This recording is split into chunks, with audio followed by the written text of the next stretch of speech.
Weekly એક્સપાયરીના દિવસે માર્કેટમાં રહી ખરીદારી. નિફ્ટીનું 24,750ના સ્તર પર ક્લોઝિંગ. બેંક નિફ્ટીમાં પણ જોવા મળ્યો નીચલા સ્તરેથી સુધારો. તો મિડ કેપ અને સ્મોલ કેપમાં રહ્યો ખરીદારીનો માહોલ.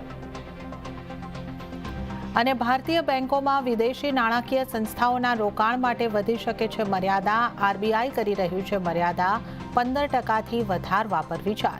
સીએનબીસી ટીવી 18ના સૂત્રો તરફથી એક્સક્લુઝિવ સમાચાર. 12% જીએસટી દર હટાવવા પર ચર્ચા સંભવ. સૂત્રો દ્વારા આગામી જીએસટી કાઉન્સિલની બેઠકમાં થઈ શકે છે ચર્ચા.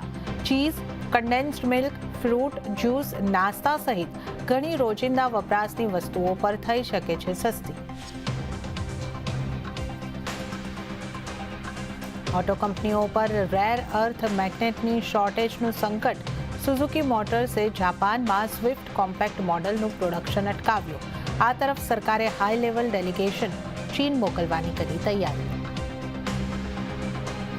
અયોધ્યામાં થઈ રામ દરબારની ભવ્ય પ્રાણ પ્રતિષ્ઠા. મંદિરના ફર્સ્ટ ફ્લોર પર 8 મૂર્તિઓની સ્થાપના. રાજા રામના રૂપમાં સ્થાપિત થયા શ્રીરામ. સીએમ યોગી આદિત્યનાથે રહ્યા મુખ્ય મહેમાન. અને વિશ્વ પર્યાવરણ દિવસ પર પીએમ મોદીએ પ્રધાનમંત્રી આવાસ પર વાવ્યો સિંદૂરનો છોડ. કચ્છની મુલાકાત દરમિયાન મહિલાઓએ આપ્યો હતો સિંદૂરના છોડની ભેટ.